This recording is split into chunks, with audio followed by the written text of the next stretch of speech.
Well, that didn't work properly. Hi, everybody. I'll come back to that in a second. But, yeah, I had it blown up all to go all well, but I think I had accidentally muted it. So we'll just see if I can unmute it. And because the good thing is, no, it ain't going to happen. So we won't show it.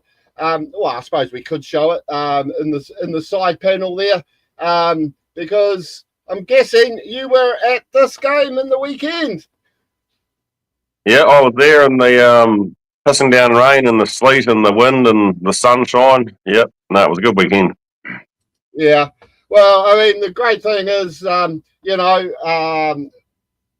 Heartland Rugby, it's finally here. You know, I mean, this is the real rugby in New Zealand. And if you're watching around the world, come and bloody join in with us and talk about it. We are going to talk about NPC and Farah Palmer Cup.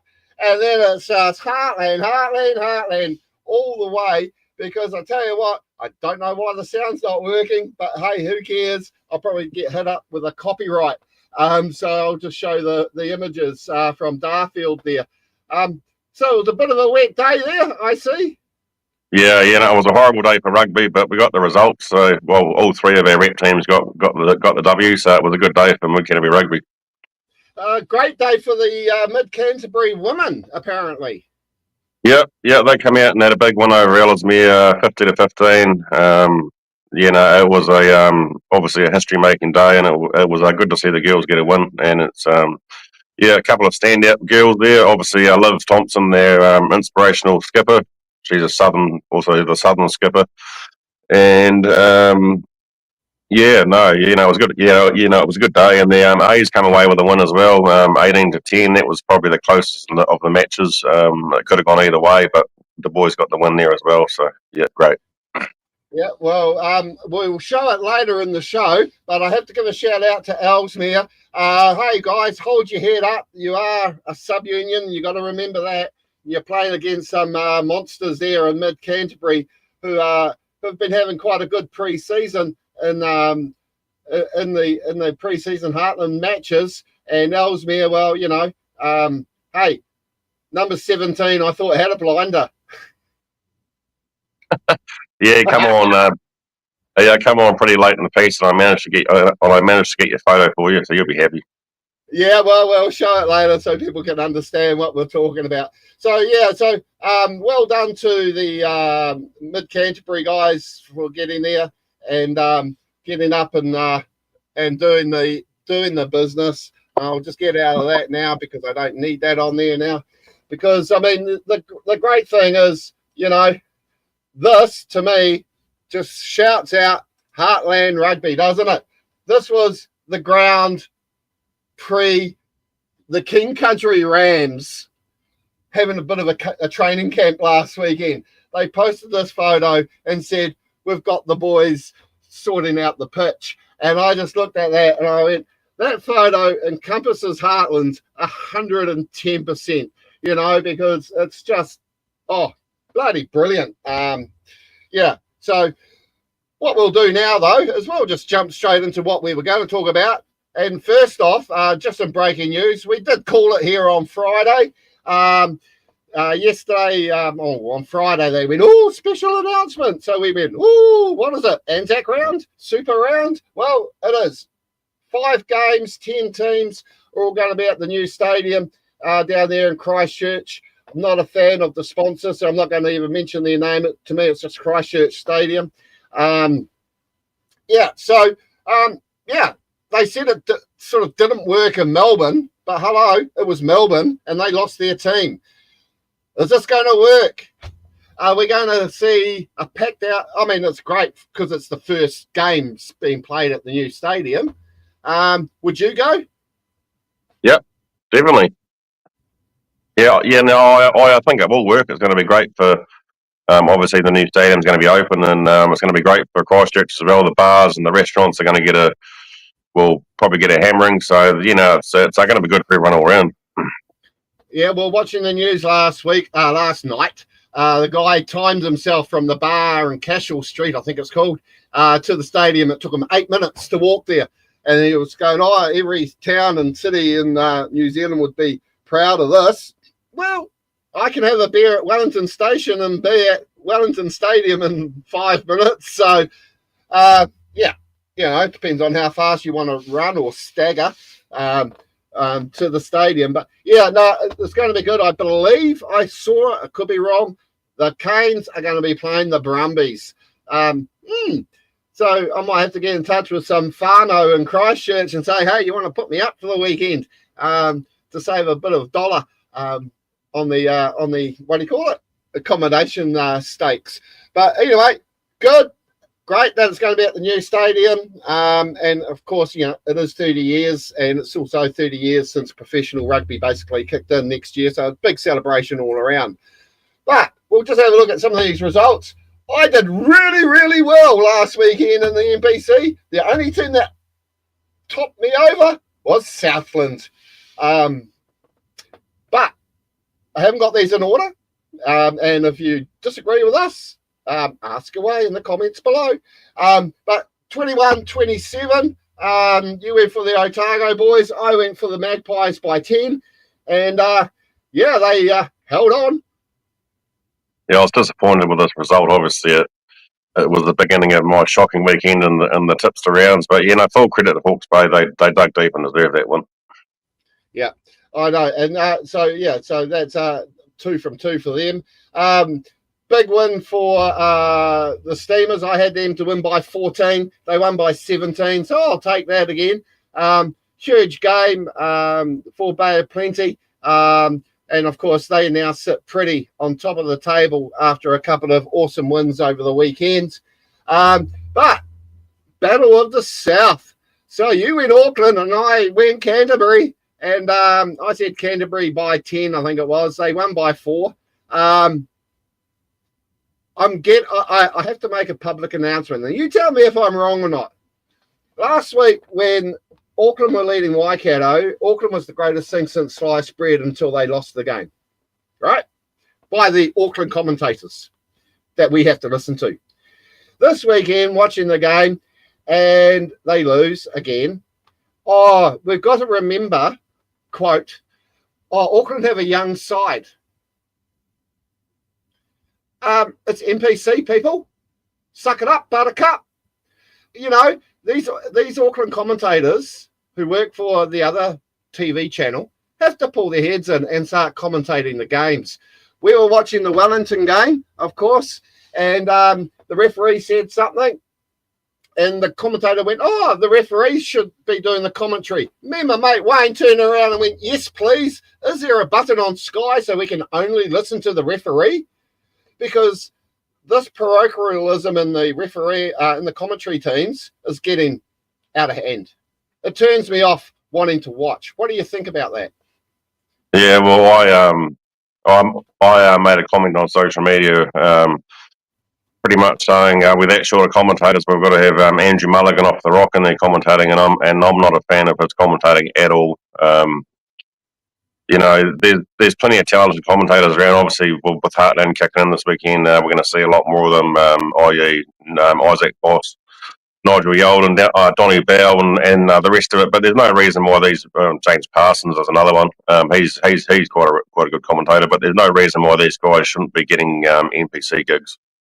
Yeah, I know, and it is. It's sort of like, it just really annoys me because, we're watching here.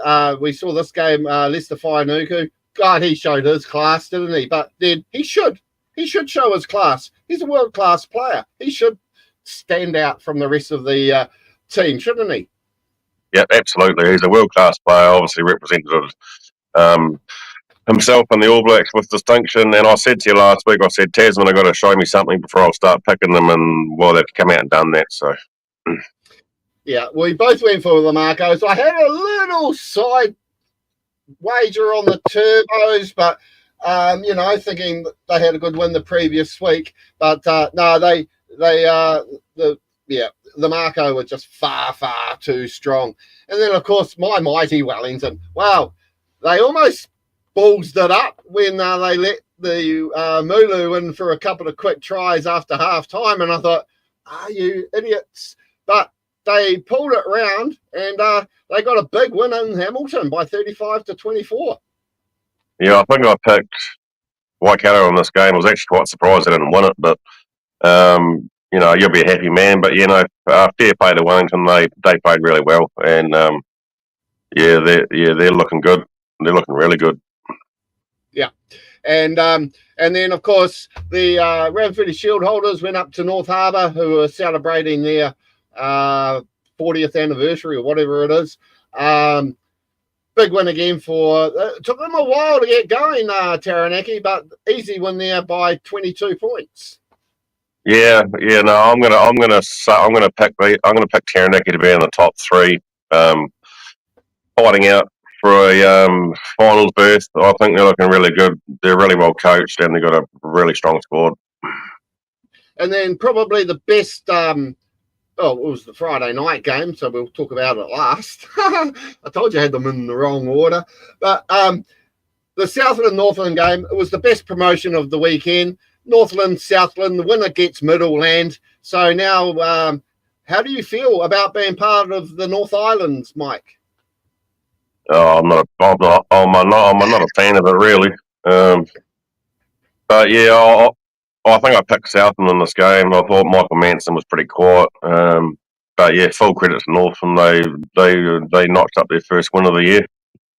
Yeah, well, I did go for Southland too. But so Middleland is now Northland, so right down to Invercargill. So I still think that was one of the better promos of the weekend. And I think hopefully now, so now, I thought I had the table there, but must be missing. But anyway, so this weekend, we've got round 3 starting on Friday night.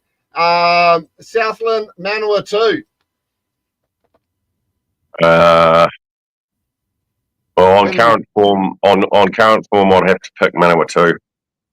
Oh, okay. Well, there you go. We can call what do you call it? And tell us your picks too in the comments below. But I'm going to go for the Stags at home. I thought they did do well, and it's a long way for Manawatu to travel. And I'm sure the Oysters will be out in force, and feeding up the boys from Manawatu with all those southern delicacies that they tend to get stuck into. So that's at 7:00 on Friday night.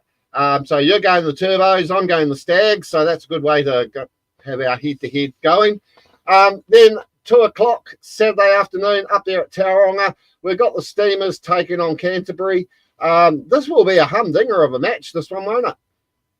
Yeah, well, 2 teams that are going really well. I'm not a Canterbury supporter, so I'm going to pick the Steamers.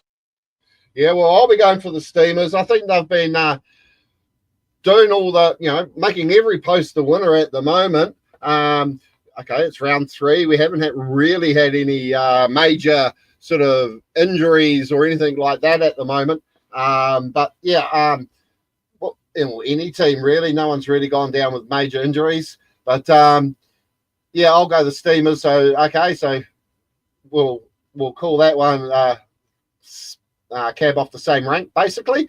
And then we've got Northland taking on Tasman. The Marco going to rip to shreds the Taniwha. Yeah, I think they will. Yep.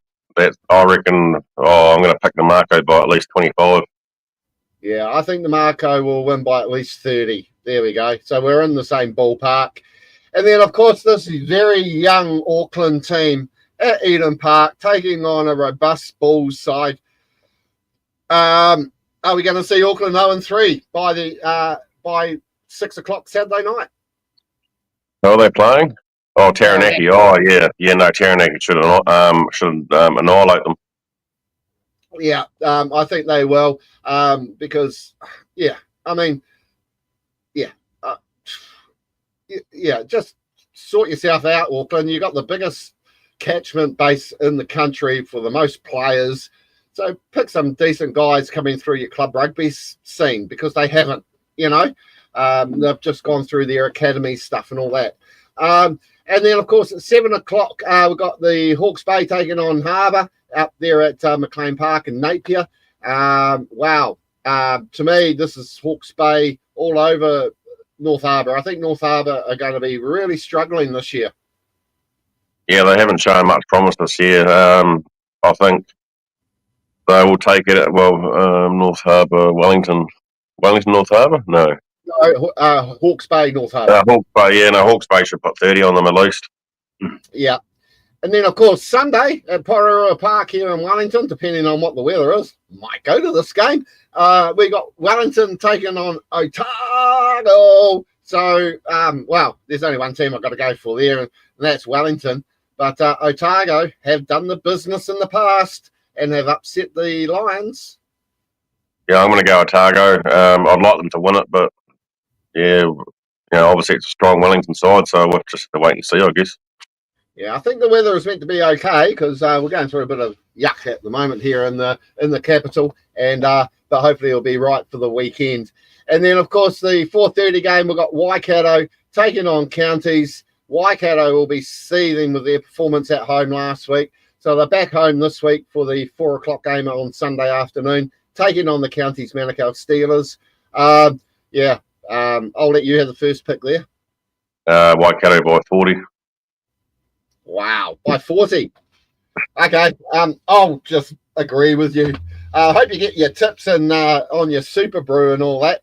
So, but yeah, so that's Bunnings NPC round 3 coming up. So that's really, really good. I'll just quickly take that off the screen. We have got a comment here from Jamie Pitter. Big game this weekend. Manawatu Presidents taking on the Wellington Presidents at Bunnythorpe, 2:45. Keeping Presidents Rugby alive. Congratulations, Jamie. Yeah, and of course, Wellington will do the business there. I'm pretty sure of that. So there we go. If you want a shout out for any games you've got coming up, put them in the comments. We will share them to the world because we're like that. So Eddie what else have we got coming up now? Okay, we'll have a quick run through these. What do you call them? Farah Palmer Cup results. Great win, I thought, this by the Otago girls over North Harbour by 34-33 in the Farah Palmer Cup. Yeah, right. I don't really follow the Farah Palmer Cup, but that's a good result for Otago Rugby. They'll be happy with that. Yeah, I mean they've got some girls from North Otago and all that in their team as well. That was a huge result there. Of course, Canterbury. I mean, a couple of these games were only available on YouTube.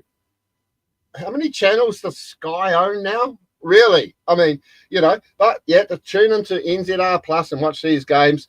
Canterbury, perennial champions, smashed the Cyclones, who have been pretty good in recent years, by 44-5. This was the live game. It was great. Sad news for the Volcanics getting thumped. But even then, I can see a lot of these other teams thumping Counties. Moving forward. 88-0. Geez, did the other team even get off the bus or what? Well, they had 12 debutantes. Bay of Plenty. So, they've got to learn. It was their first real game together, plenty to work on. But hey, girls, keep your heads up high. It's only the start of the season. You can turn that around. I'm pretty sure of that. And of course, the Wellington girls this surprised me, them getting up, because Wellington really haven't shown much this year, the Wellington Pride, and they got up by 39-7 over the Marco. I think that was actually down in Tasman, even though they've got it like Wellington with a home side. But yeah, no, I thought Wellington did really, really well to get that win. It was a bit of a blowout there. And then, of course, the precursor to the Auckland game there, Auckland got up by 31-28 over Waikato. Now, they've had a bit of a battle recently, but Waikato have been strong in recent years. And, of course, the scoreline shows that. So that's going to be interesting to see how these two teams progress moving on. And then, of course, the Taniwha got over the Taranaki Whio by 48-17. They tend to make every post a winner. The Taranaki Tasman, Northland girls, the Kauri. Thoughts there? Yeah, no, they've got a strong women's program up in Northland, and it's good to see it growing. Oh, totally. And then, of course, this is where I was trying to get to before, but I had it around the wrong way. Here is the current table in the MPC. So, as I said, Bay of Plenty, though, currently leading the way. Only 4 teams currently unbeaten: Bay of Plenty, Hawke's Bay, Taranaki, and Canterbury. Waikato there, but courtesy of a bonus point, are in 5th place.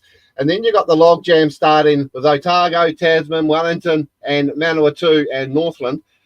Auckland are 0-2, 3 bonus points. That's the bonus points is what's keeping them in it, eh? Yeah, no, they need to get their own to do and start winning some games. Yeah, and then of course, do we write off Southern and North Harbour and counties yet? I wouldn't write off Southend, but yeah, it's going to be a tough ask from there, obviously. Yeah, totally. But yeah, so as I said, there are only the 4 unbeaten teams now: Bay of Plenty, Magpies, Taranaki, Canterbury. So that will come down to 3 after this weekend, because Bay of Plenty take on Canterbury. That's why it's my match of the round. Yeah, that's going to be a really good game. Yeah, I know. Yeah, no. Steamers for me in that one all the way. Yeah, totally.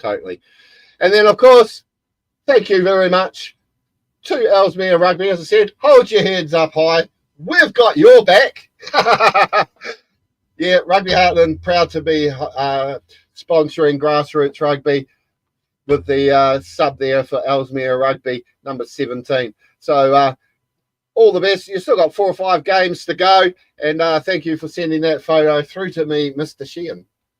That's all right, no worries. The sun was out there for about all of 5 minutes. Oh, well, as long as the jersey's washed when I get it, I'll be happy, because I'm guessing after watching that game, there was a lot of rain and a lot of mud. And, of course, if we have a look now, we'll just jump straight into those pre-season games. 82-0. Now, I was actually I was quite surprised by this result. Ellesmere have been pretty strong in recent years, but to go donut, did they deserve a donut? No, they didn't. Well, I don't think they did, but yeah, it was a great game from the Hammers. They come out firing, and Ellesmere just didn't really throw a shot. Our defence was unreal, and they just couldn't penetrate it. Obviously, yeah. That's pretty much what it comes down to at the end of the day. Yeah. Well, but hey, congratulations to the Hammers. Commiserations to the Eels. A bit of an irony there. The weather was good for Eels, wasn't it? Yeah, no, it was a game where obviously the Hammers kept it tight for most of the game, and they gave the backs plenty of ball, but I think 6 of the tries come from 2 of the forwards. So it's encouraging signs heading into round 1. Yeah, it was very exciting, and of course that's your Brains Trust that you sent me. So they would be a happy trio of men, would they not? Yeah, no, Matt Winter looked pretty happy after the game.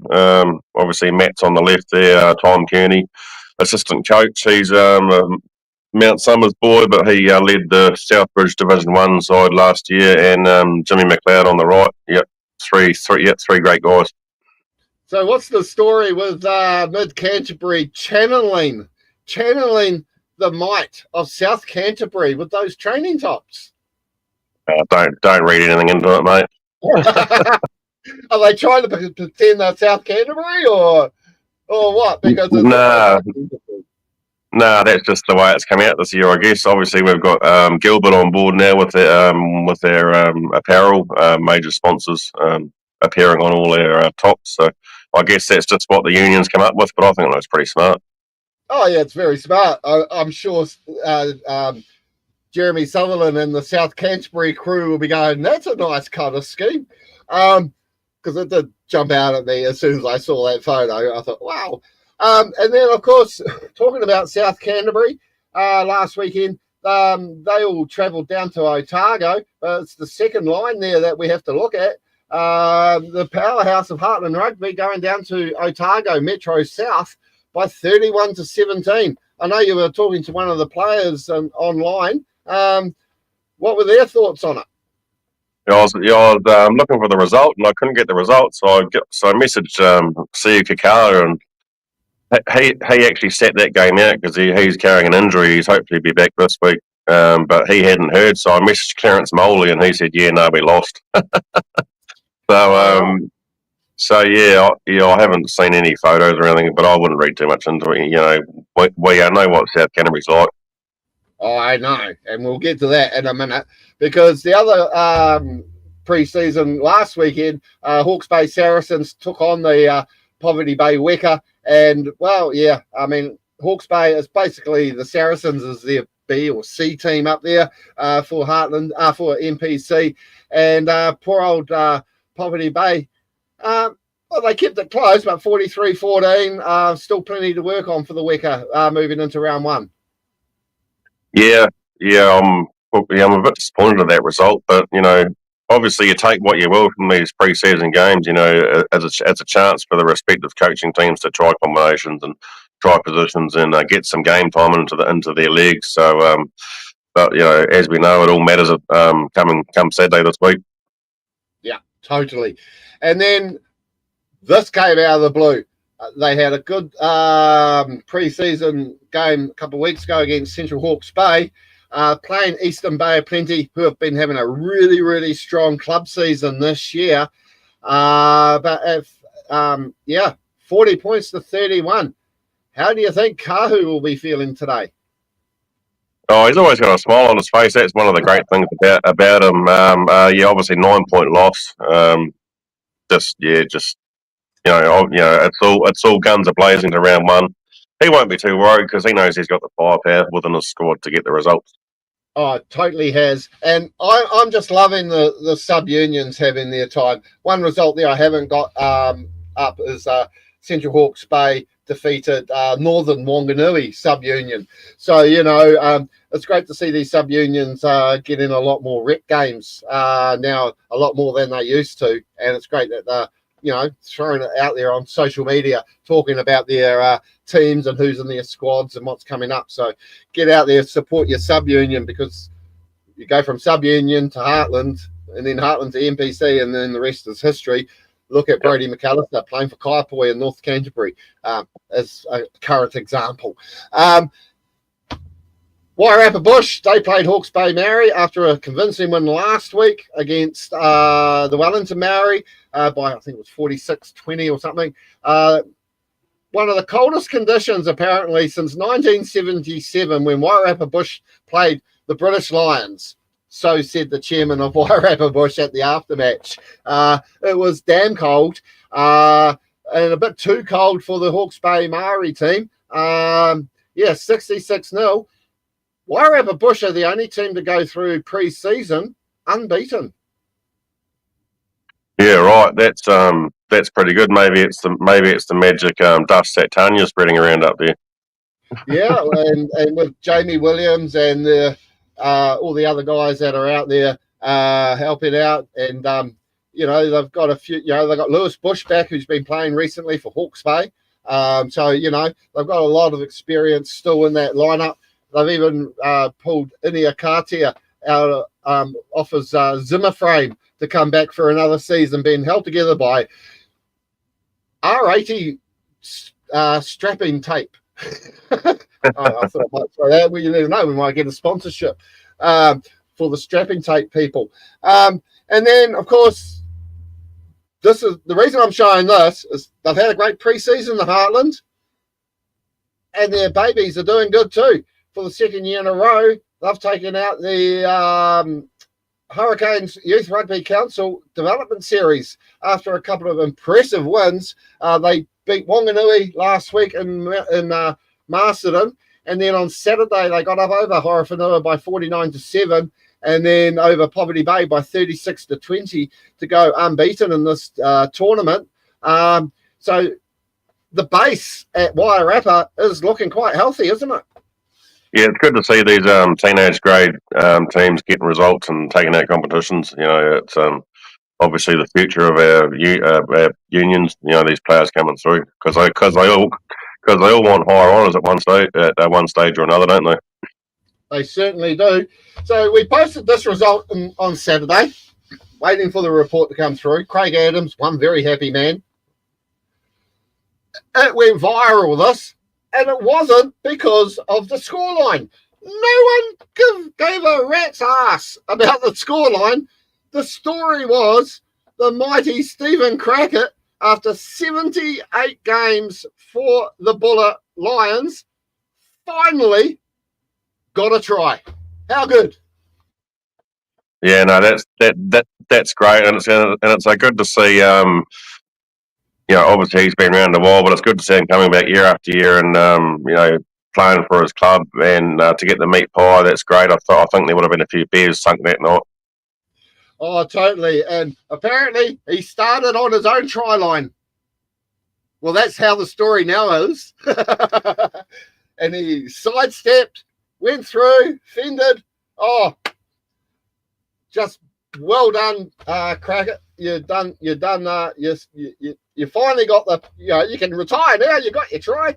No, don't retire. We need you at Francis Mining Buller.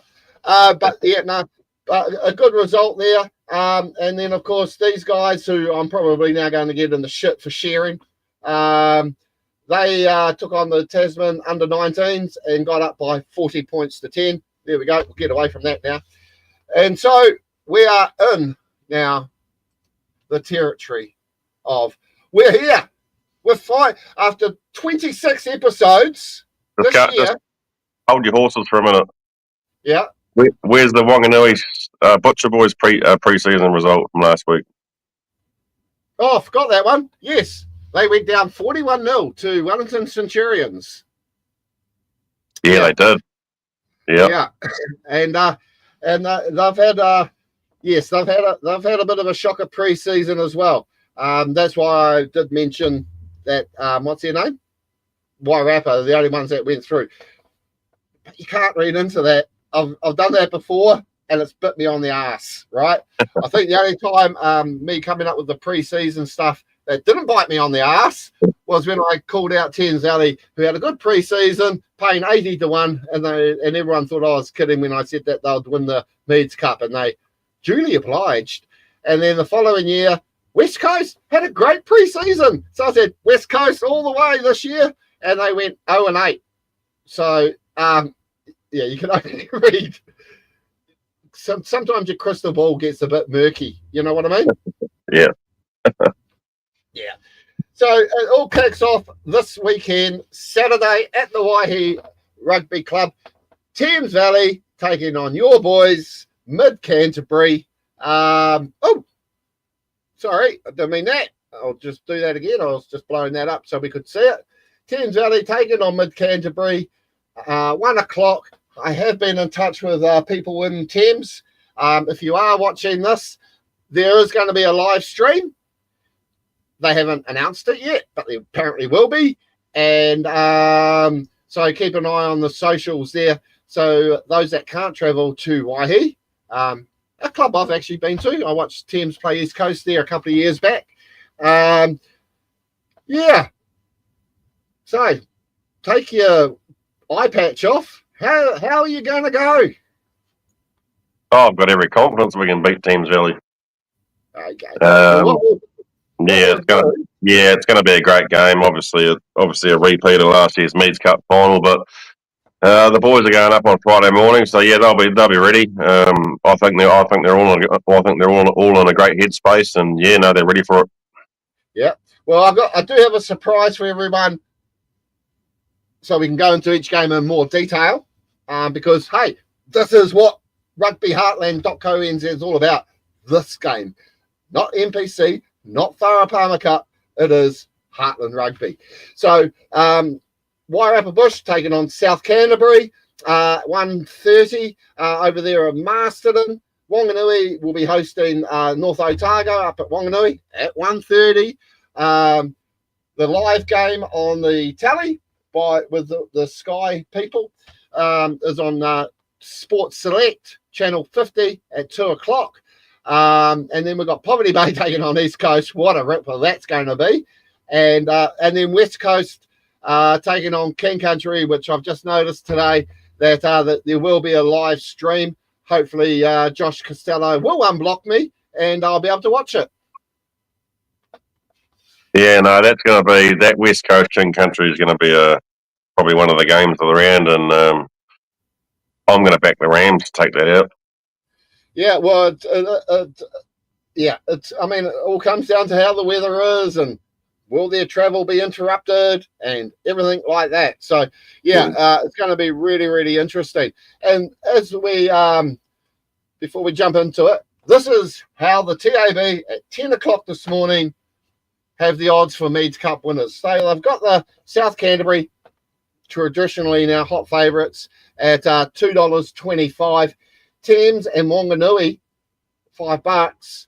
I think they're being a bit generous there for Wanganui, aren't they? Yeah, I expected Wanganui to be a bit longer than that. I mean, it's been no secret that the Butcher Boys are struggling with injuries at the moment, and they've got key players out and key players injured, and they're having a bit of not a reshuffle, but they're trying to fit players on as best they can. But yeah, it'll be interesting to see how Wanganui go this year. They need their firepower back as soon as possible. Yeah, totally. Now, are you going to wait until after this weekend's game before you jump on your hammers at 6 to 1? Yeah. So you're going to wait for them to go out to 10s, 12s, are you? Oh, well, we'll see. We'll just get the win first, and then that's revenge on last year, and we'll just have a few beers that night and watch the replay the next day, I guess.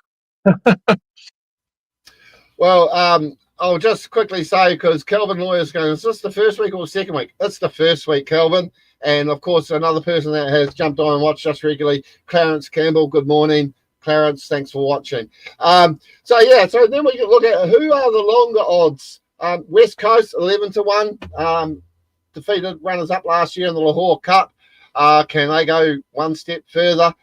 King Country, the Lahore Cup champions, are below them at 12 to 1. North Otago, 12 to 1.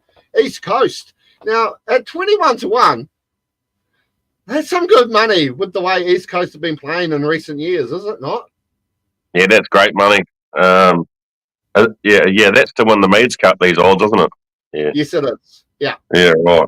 I'm sure there'll be a few coasters getting a bit of that before they start. Yeah. And then, of course, Horowhenua and Buller, who is the live game this weekend. Horowhenua currently paying 21s and Buller playing 61. Buller got that first win last year in the first game against East Coast, remember? And won the Bill Osborne. Oopsie daisy, I just caught my bloody shirt on my bar. So maybe not to win the Meads Cup, but 61 might be some juicy odds there for Buller on the head-to-heads when that market comes out. And then we've got, of course, Wairarapa Bush and Poverty Bay. I can tell you right now, one of my top 4 is Wairarapa Bush. And at 40 to 1, I'm already on that. I think you said that last year too, didn't you? Yeah. Wow. But they got beaten in the semis, didn't they? Yeah, I'm going to put, obviously I'm going to put the Hammers in the top 4, but I'm going to slot East Coast in there as well. Yeah. So there are some. Yeah. And King Country. Yeah. I mean, I don't know. That's my smoky this year, King Country. King Country to go all the way. I think they may be Lahore Cup again. I don't know if they've got the goods to go Meads. That's going to come back and bite me on the bum now saying that. So, hey, you never know. And then, of course, as I said, here's my surprise. So I'll just blow this up so people can see. These are stats. And, of course, this weekend, 2 o'clock, we've got Horowhenua taking on the Buller Boys. In Heartland, they've played 14 times. And, believe it or not, Buller lead the head-to-head here 8-5. Yeah, it's going to be interesting how Buller's season goes. Obviously, they've lost a few players from last year. There's a couple of loan players that aren't there, but they tend to rotate them every year. But that, obviously, old mate Rabs here loves a stat, and he's come out and showing us what he's good at. Well, there's only 2 points over 14 games in this head-to-head. And then, of course, if I just blow this up a little bit more so people can see, they've actually been playing against each other since 1967. They've played 36 games with Horowhenua, winning 17, losing 16, and 3 draws. But if you have a look at the gold numbers here are the Heartland ones. Buller currently, they had a couple of back-to-back wins, but then went down 33-22 a couple of years ago, last time they were in Levin. So it's a couple of years between drinks there. But it's still a, how can I put it, pretty even.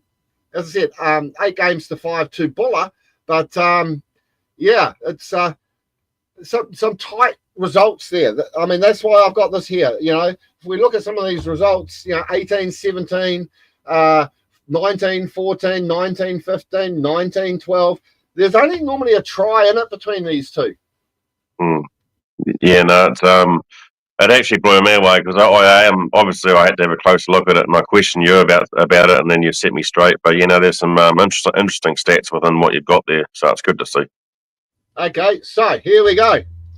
Our first official pick: Horowhenua or Buller? For this week. Yeah. Horowhenua. Horowhenua. Okay.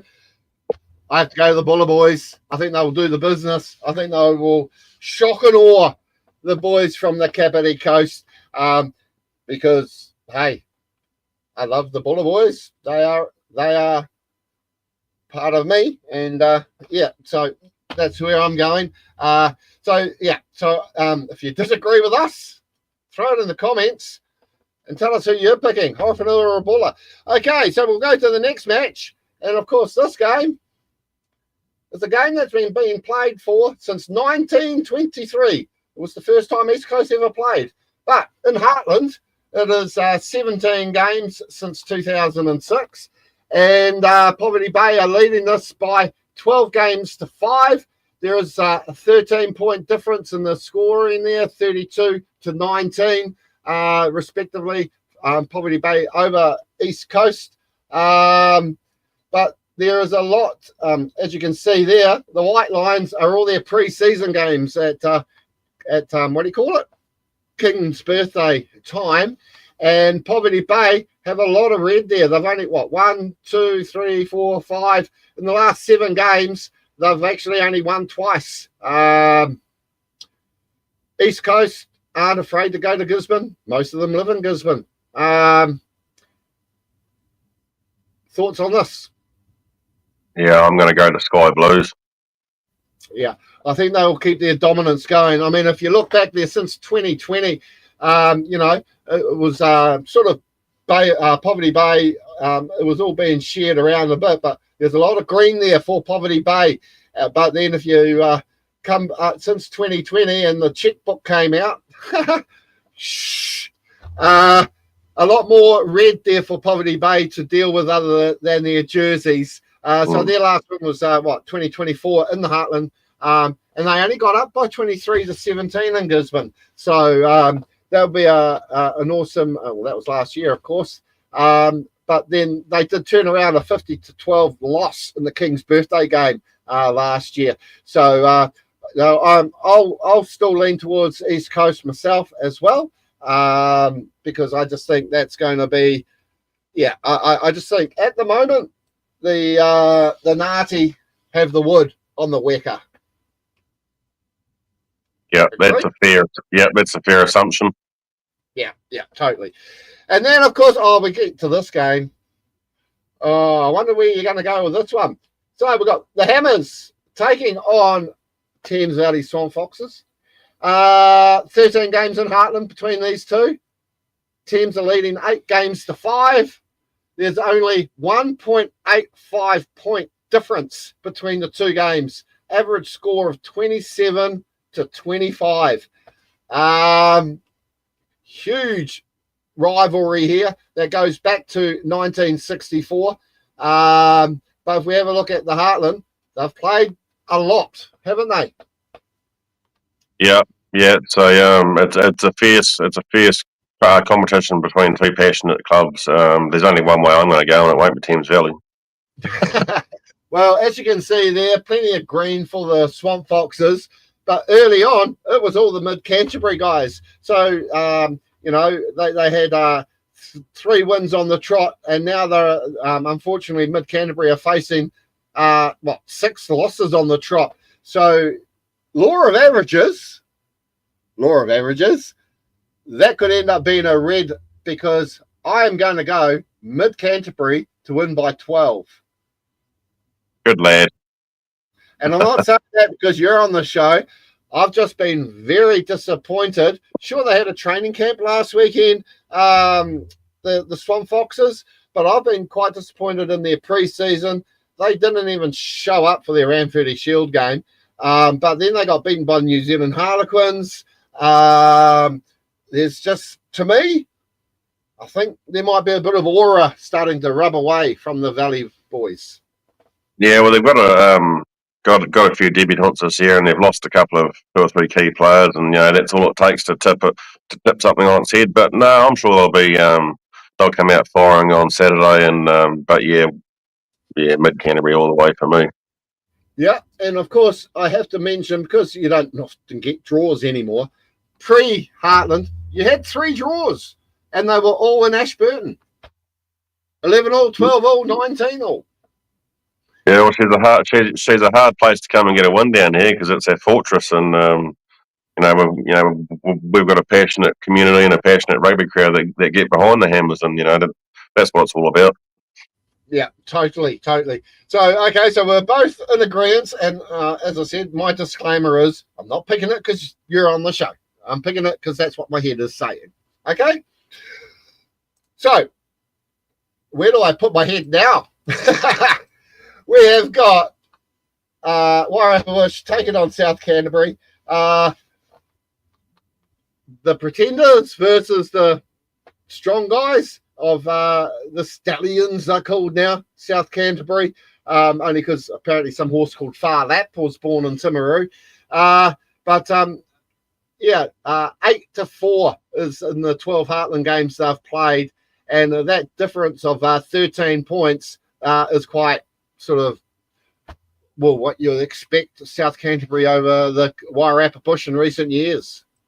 Yeah, it's a bit of a non-matchup. Well, I reckon it's a non-matchup, but I reckon, South Canterbury surely. If they lose this game, well, that's going to open a lot of people's eyes, isn't it? It will get the socials a buzzing, because Wairarapa Bush haven't won. I've got that around the wrong.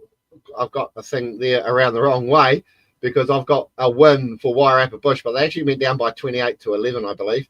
But it's sort of like, Wairarapa Bush have only won 10 of 30 games, and pretty much they had a good run in the early years of Heartland. And then, of course, in the NPC, well, Wairarapa Bush were just really, really good during the NPC throughout the 80s there, as you can see, with 2 decent wins. But I'm finding this hard. So I might be out this game, so if I do not pick Wairarapa Bush, I might get beaten up at Memorial Park. So I'll let you have your first points margin. South Canterbury by 15. Yeah. I was at a game against watching South Canterbury a couple of years ago. Wairarapa Bush just had to kick the ball out, and they lost because they buggered it up. Only based on the performance of the pre-season, only based on new coaching team, only based on new management above high, which helps with the 2 inches. On the basis of a few guys have come home, I'm going to go Wairarapa Bush to win by 6. Yeah, right. It's certainly going to get the social media buzzing if South Canterbury lose, isn't it? Well, I'm expecting a call any minute now from Jeremy Sutherland, the president of South Canterbury. He will be ripping me a new one. But no, I'll go South Canterbury to just miss out a last-minute try. There we go. 7-pointer. It's 19-18, and a 7-pointer to get the 6-point win for Wairarapa Bush.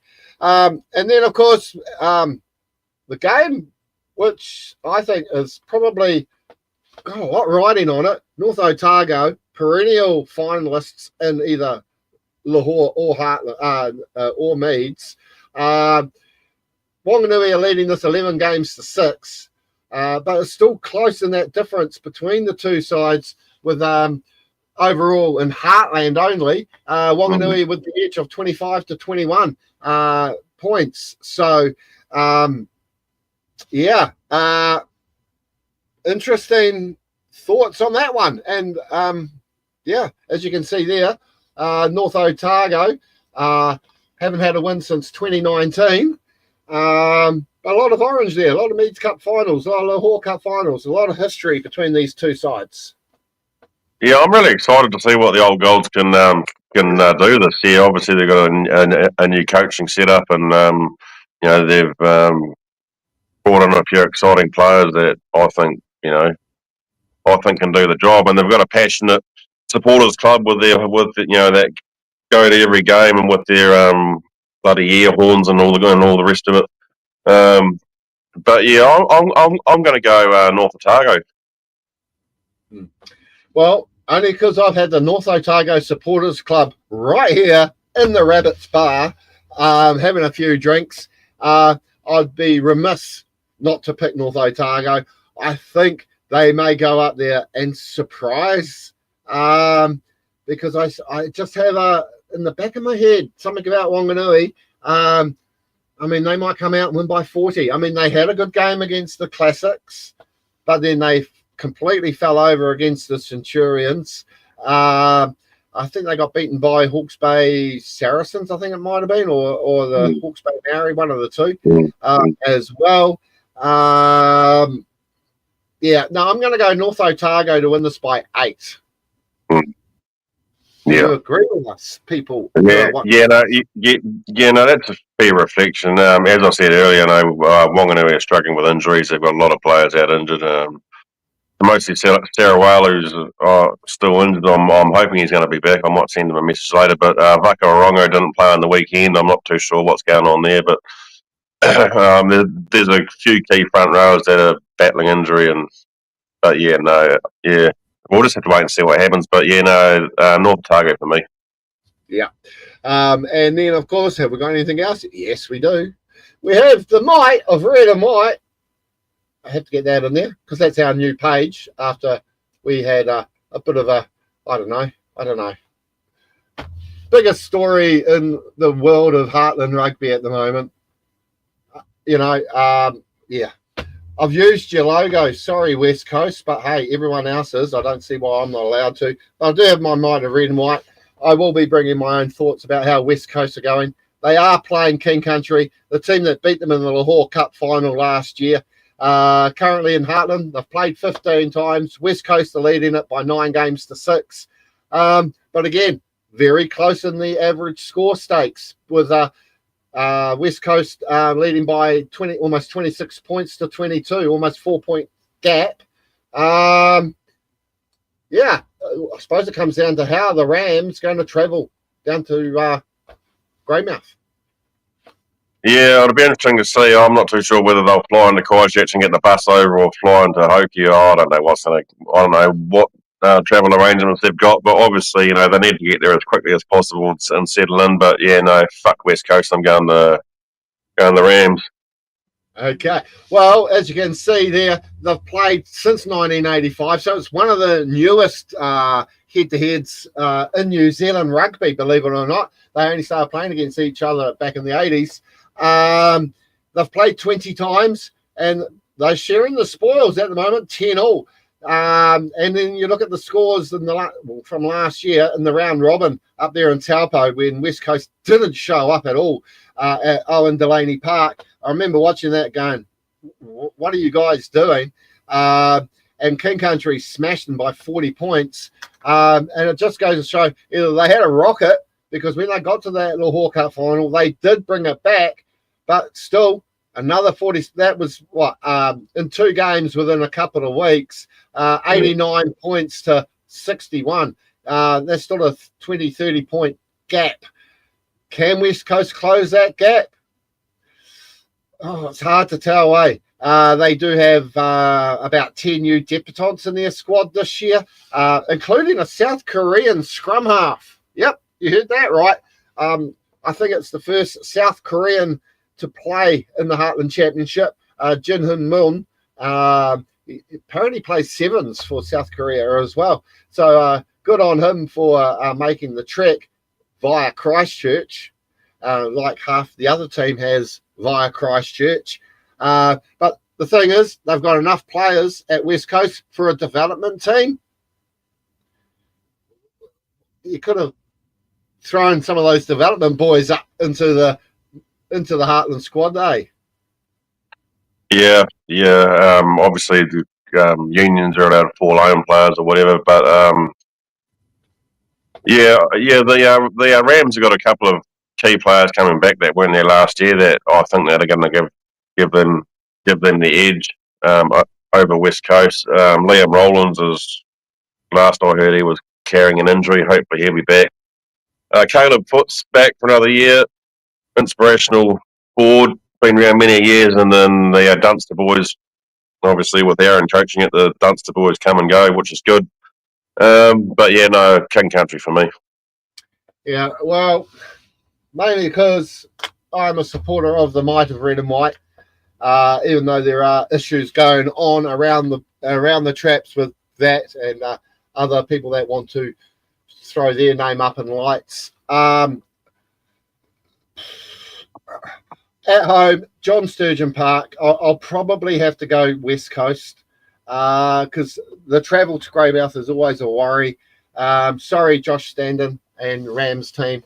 But yeah, apparently there will be a live stream. Hopefully I'll get to see it because, I don't know, West Coast, let's share the Heartland love, eh?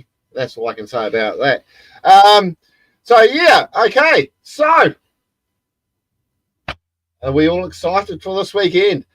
I know you are with the Rams eating the grass. Because the other thing is, there's another game on, isn't there? No, the All Blacks, yeah. The All Blacks. So we'll see that team come out when? Wednesday, I'm guessing. I see South Africa have already announced their squad this morning. I suppose the question is who is the halfback for the All Blacks? Cortez Rautama from King Country Blood or Preston? Or will they go Christie? Oh, you'd have to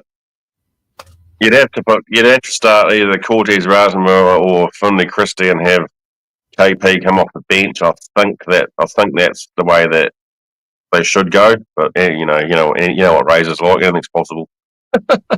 It is. It is, and at the moment we haven't heard any about what might be happening around the traps. But injury wise or stuff like that, I do see that. Wallace Satiti is unavailable. Oh well, okay. So that's easy. Have they brought back Christian Leo Willie? I'm not too sure, but obviously Wallace has had surgery on his ankle and he's not fit to play. So I did see that just before I come on the show. So. Oh, okay. Yeah. Well, so it'll be interesting to see. That game is on at 8 o'clock on Sunday morning, so that might save me going for my 10-kilometre walk to the beach, which I often pray for rain, but if it's not raining, I'm still dragged out of the house and made to walk. So I'm quite happy about that. It's 8 o'clock starts in New Zealand, but I think the kickoff's around 9 o'clock. You know how they want to talk crap for 9 hours before a game. But at 3 o'clock, we've got South Africa taking on Australia. Now, do you think that some of these commentators are saying something about Australia winning just to stir the pot? Isn't South Africa going to kick their ass? I think South Africa will win, and I'm excited to see Khaleesi play at number 8. Yeah. Oh, I tell you, it's you look at that team. I mean, they've got 3 teams. I mean, sure, they said, all respect to Georgia and Italy and all that, but the Aussies had a better build-up. They had a better series against the Lions. Well, I mean, they lost the series. And it wasn't until the last game, once the series had been wrapped up, that the Lions dropped the match. Yeah, I don't know. I think South Africa are going to really put the screws in early to the to the Australians. I think they're going to get up by at least 18 points. Yeah, the South Africans have got nothing to lose. Obviously, they got, we all know what their full pack's like. They're big men, and they got their back line. Kez and Colby, there's speed to burn. I think they're going to beat the Aussies, and I think the All Blacks are going to smash Argentina as well. And both those teams will take maximum points, going into round 2. Yeah, and the way they've made this, then they will still stay where they are for another week. Yeah. And that's really, really good too. So, it will be interesting to see. We'll share when the team lineups are announced online. But I suppose you'll be looking forward to getting down to a few games at this little ground. Oh, the showgrounds. Yeah, no, I was out there the other day having a look around, and obviously this season, this club season just gone, we've had a lot of rain interruptions. Well, we've had a lot of rain, full stop. But the oval number 1 ground is looking really good, and yeah, no, it's a credit to the groundsman and everyone else involved. So it's going to be good. So the reason I brought this up was because there was a rumor a while ago, last season or even 2 seasons ago, that you might have been moving from Ashburton Showgrounds to somewhere else. So are they literally making Ashburton now the hub for Mid-Canterbury rugby? Yeah, no, I think that that rumor or whatever was going around has pretty much been quashed, and I think for now the union is going to stay put.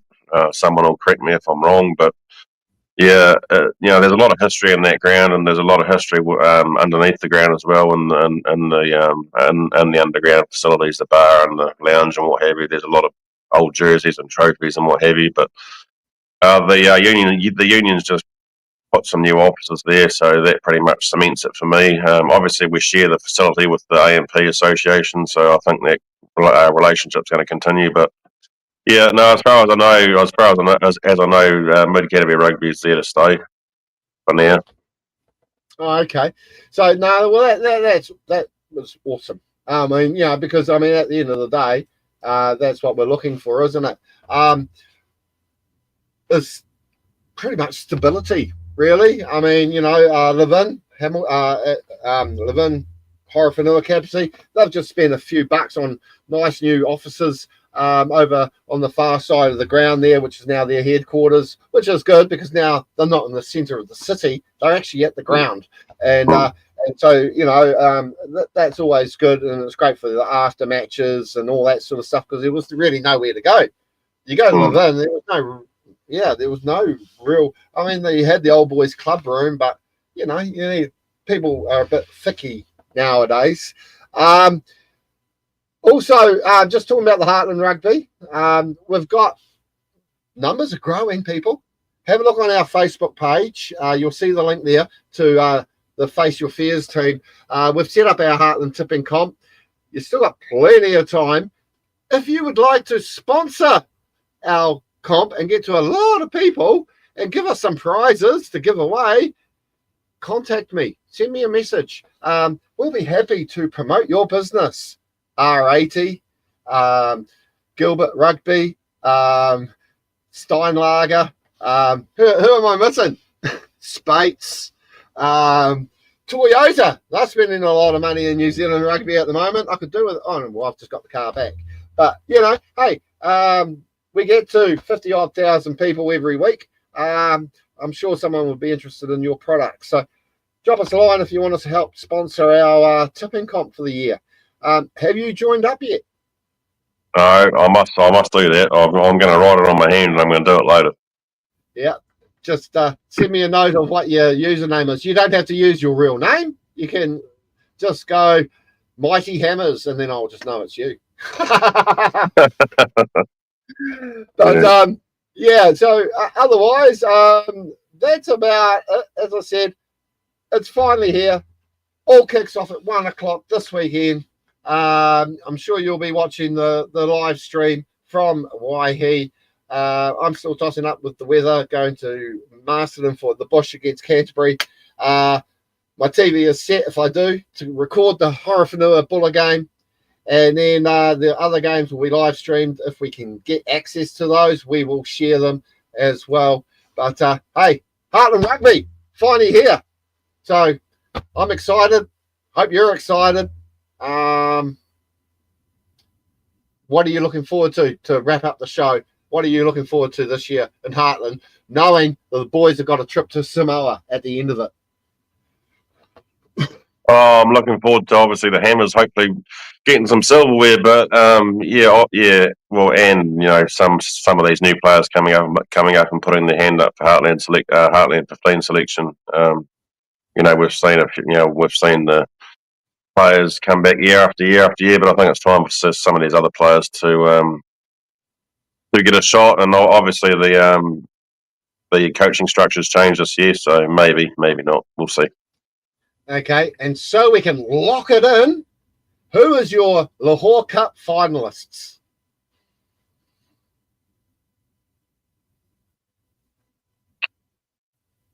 It's time to become the oracle. King Country East Coast. Okay, I'm going to go, because it's the Lahore Cup, I'm going to go Wairarapa Bush wants to bring home Mr. Lahore. I think they're still a season away from Mr. Meads, but they want to bring Mr. Lahore home. So I'm going to go Wairarapa Bush hosting the final against Thames Valley. Right. Okay. So there you go. We've locked that in at whatever the time is at the moment. And probably about 12:30 or something. Meads Cup finalists. Mid Canterbury, South Canterbury played at Ashburton. Okay. So, believe it or not, I'm going to say Mid Canterbury will be there. And because Thames aren't there, thinking of pre-seasons, blah, blah, blah. If South Canterbury get off to a roaring game, I think Heartland is still very, very strong. South Canterbury will be looking to make up for that defeat in the semi-final last year. So what better than to come out and have a crack at the Hammers in the Meads Cup final. Yeah. So I'll have to agree. So we're both going for the Canterbury squads to get in there. The beaten finalists for me, semi-finalists there would be West Coast and North Otago. Yeah, that's not a bad pick either. Yeah. So apparently we will be on Sport Nation with Ricardo at some point in the next couple of days. So probably around 7 o'clock at night. So keep an ear out for that. We'll share the link if it is. Apparently Darcy Watergrave, News Talk ZB, is quite happy to talk Heartland Rugby with us again this year as well. So, they know where to come. And, hey, hopefully all our picks are correct. Time to put the feet up and get ready for an awesome weekend of Heartland Rugby. Yeah, absolutely. Yeah, all the best to all the teams and managers, management teams, and I hope your travel arrangements are all undisrupted. And it's a time of the year where everyone gets excited now. and it's here. It's a matter of days away. The squad should be coming out from Thursday onwards. So yeah, let's get settled. Let's get settled in. Yeah, let's do it. Okay then. So we'll catch us all until next week. We may even come on live during the weekend. You never know. But thanks, Mike. I'll get you to hang around. But we'll catch us all on the next episode of Rugby Chat. Cheers, mate. See you all. See you.